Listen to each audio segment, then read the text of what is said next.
श्री स्वामी समर्थ.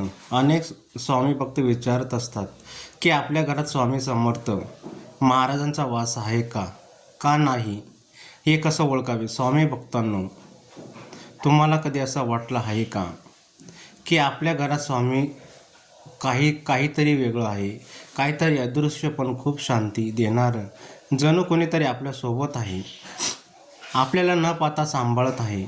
स्वामी आपल्यासोबत असतील तर दैनंदिन जीवनात नेमके कोणते बदल जाणवत घरात एखादी अदृश्य पण दिव्यशक्ती कार्यरत आहे, हे कसे ओळखायचे. स्वामी भक्तांनो, आजचा हा व्हिडिओ अगदी तुमच्यासाठीच आहे. कारण आज आपण अशा काही गोड सूक्ष्म पण अत्यंत प्रभावी संकेताबद्दल जाणून घेणार आहोत, जी स्पष्ट सांगतात की श्री स्वामी समर्थ तुमच्या घरात, तुमच्या जीवनात आणि तुमच्या प्रत्येक श्वासात उपस्थित आहेत. नमस्कार मंडळी, तुम्हा सर्वांचं स्वामी भक्ती या चॅनेलवर मनपूर्वक स्वागत आहे.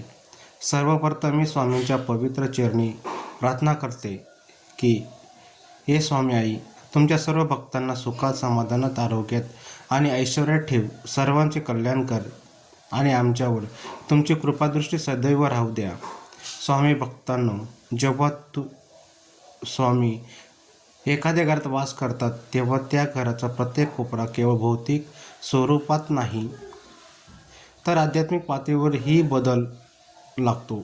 त्या घरात शिरताच मन आपोआप शांत होतं. कोणालाही न सांगता, न शिकवता घरातील लोकांच्या स्वभावात बदल होऊ लागतो. वातावरणात एक वेगळीच प्रसन्नता जाणवते. सर्वात पहिला आणि अत्यंत महत्त्वाचा संकेत म्हणजे घरात कोणत्याही कारणाविना शांतता आणि गोडवा निर्माण होणे.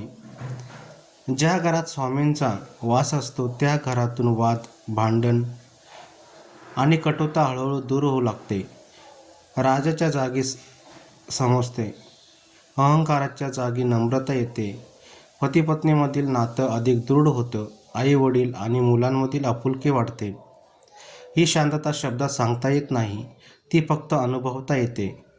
दुसरा अत्यंत सूक्ष्म पण दिव्य संकेत म्हणजे घरात अचानक जाणवणारा गूढ आणि पवित्र सुगंध. अनेक स्वामी भक्तांनी अनुभव सांगितला आहे की पहाटेच्या वेळी किंवा रात्री शांततेत अचानक एक सौम्य मनमोहक सुगंध जाणवतो. तो ना फुलांचा असतो, ना अगरबत्तीचा, नादुपाचा नाद करायचा. तो हवेत अलगद पसरत असतो आणि त्या क्षणी मनाला विलक्षण शांती मिळते. हा सुगंध कोणत्या वस्तूचा नसून तो स्वामीच्या दिव्य उपस्थितीचा संकेत असतो. तिसरा संकेत म्हणजे स्वप्नात स्वामी समर्थाचे किंवा पवित्र मंदिराचे दर्शन होणे. ज्या घरात स्वामीचा वास असतो, तेथे भक्ती हळूहळू खोलवर रुजत जाते. मनापासून केलेला जप, नामस्मरण आणि सेवा स्वामी स्वीकारतात. याचा एक खूण असतो. अशा स्वप्न आत्म्याला स्पर्श करणारे असतात आणि जीवनाला योग्य दिशा देतात. चौथा संकेत म्हणजे घराच्या अंगणात अचानक गाय, कुत्रा किंवा मांजर यासारख्या प्राण्यांचे येणे. विशेषतः पूजा, जप किंवा पारायणाच्या वेळी ही प्राणी शांतपणे घराजवळ थांबले तर तो अत्यंत शुभ संकेत मानला जातो. गाय येणे म्हणजे लक्ष्मी आणि समृद्धीचा प्रवेश, तर इतर प्राणी हे स्वामीचे दूत म्हणून मानले जातात. पाचवा संकेत म्हणजे कोणत्याही पूर्व संकेत नसताना संत, साधू किंवा भिक्षुक घरात आगमन होणे. ते शांतपणे आशीर्वाद देतात आणि निघून जातात. त्यांच्या जाण्यानंतर घराचं वातावरण अधिक शांत, पवित्र आणि प्रसन्न झालेलं जाणवतं. हा स्वामीच्या कृपेचा एक गोड पण प्रभावी संकेत असतो. सहावा संकेत म्हणजे समृद्धीचा अफवा प्रवेश होणार. ही समृद्धी केवळ पैशापुरती मर्यादित नसते. मनाची शांती, आत्मविश्वास, आरोग्य, नात्यामध्ये समाधान आणि जीवनातील स्थैर्य हळूहळू वाढू लागतं. अडचणी येतात, पण त्या सहन करण्याची शक्ती मिळते. 7वा आणि सर्वात सुंदर संकेत म्हणजे घरातील लोकांच्या वातावरणात वागण्यात सेवा, करुणा आणि त्यागाची भावना निर्माण होणे. गरजू लोकांना मदत करावयाची वाटते.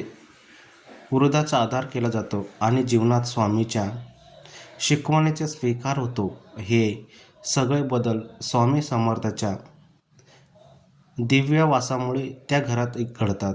स्वामी भक्तांनो, जर तुम्हाला हे संकेत तुमच्या जीवनात अनुभवास येत असतील तर नक्की समजून जा की श्री स्वामी समर्थ तुमच्या घरात आहेत. तुमच्या प्रत्येक कार्यात आणि तुमच्या प्रत्येक श्वासात त्यांची कृपा कार्यरत आहे. मित्रांनो, अनेक स्वामी भक्त विचारतात, स्वामी समर्थाचा वास आपल्या घरात होण्यासाठी आपण काय करावं? आज मी तुम्हाला अगदी साध्या सोप्या आणि अनुभवावर आधारित गोष्टी सांगणार आहे. यात कोणताही दिखावा नाही, कोणतेही अवघड साधन नाही, फक्त श्रद्धा, सातत्य आहे. मित्रांनो, स्वामी समर्थ हट्टाने येत नाही, ते प्रेमाने येतात. म्हणून सर्वात आधी मन शांत ठेवा. सकाळी उठल्यावर कुठलाही विचार न करता हात जोडून फक्त एवढंच म्हणा, श्री स्वामी समर्थ, आजचा दिवस तुझ्या चरणी अर्पण. एवढ्या एक वाक्य मनापासून म्हटलं तरी स्वामी ऐकतात. त्यानंतर तोंड धुवून देवघरात किंवा स्वामीच्या फोटोसमोर उभे राहा. मोठी पूजा लागते असं नाही. एक छोटासा दिवा लावला की किंवा तेल जे असेल ते चालेल. दिवा लावताना मनात कोणत्याही अपेक्षा ठेवू नका. फक्त 11 वेळा हळू आवाजात किंवा मनात म्हणा, श्री स्वामी समर्थ, जय जय स्वामी समर्थ. मित्रांनो, नावातच ताकद आहे. शेवटी एकच विनंती करा, स्वामी माझ्या घरात, माझ्या मनात आणि माझ्या कर्मात वास कर. बस एवढंच. दिवसभरात कामाला निघताना, शेतात जाताना, नोकरीला जाताना किंवा कुठल्याही बाहेर पडताना मनात एकदाच म्हणा, स्वामी माझ्यासोबत आहेत, विश्वास ठेवा. हे वाक्य संकटाच्या वेळी ढाल बनणे. संध्याकाळी सूर्यास्ताच्या वेळी घरात पुन्हा एकदा दिवा लावा. अगरबत्ती किंवा धूप नसेल तरी चालेल. दिव्यासमोर उभे राहून एकदाच म्हणा, अवधूत चिंतन, श्री गुरुदेव दत्त, श्री स्वामी समर्थ. त्या क्षणी काही मागू नका, फक्त डोळे मिटून उभे राहा. अनेक वेळा याचा शांततेत स्वामीचा उपस्थित जाणवते.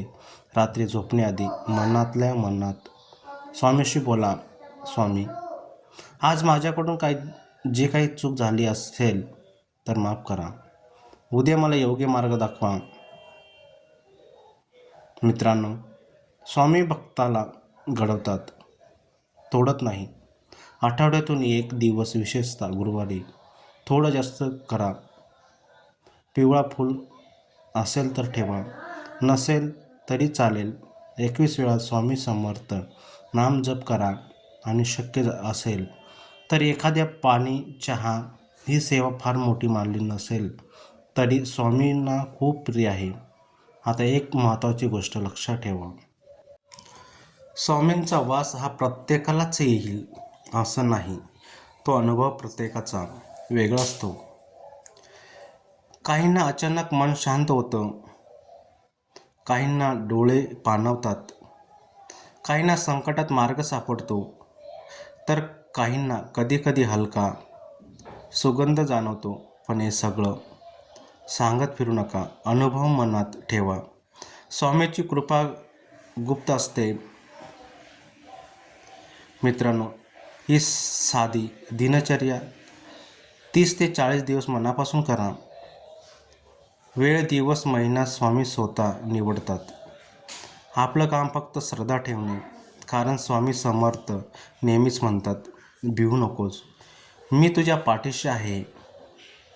अनेक स्वामी भक्तांच्या मनात प्रश्न येतोच, सर्व देवापेक्षा श्री स्वामी समर्थ महाराजांची प्रचिती इतकी लवकर का येते यामागे काही खोल आध्यात्मिक कारण आहेत. ती थोडक्यात पण मनाला भेटतील अशा शब्दात सांगतो. पहिलं कारण म्हणजे श्री स्वामी महाराज हे अवधूत आहेत.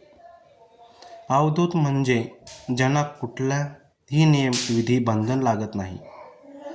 भक्ताच्या मनातील हा खरी असेल, वेदना खरी असेल, विश्वास खरा असेल तर स्वामींना पूजापाठाची अट नसते. ते थेट हृदयात उरतात. म्हणूनच त्याची कृपा पटकन जाणवते. दुसरे कारण म्हणजे स्वामी महाराज हे साक्षात दत्तगुरूचे स्वरूप आहेत.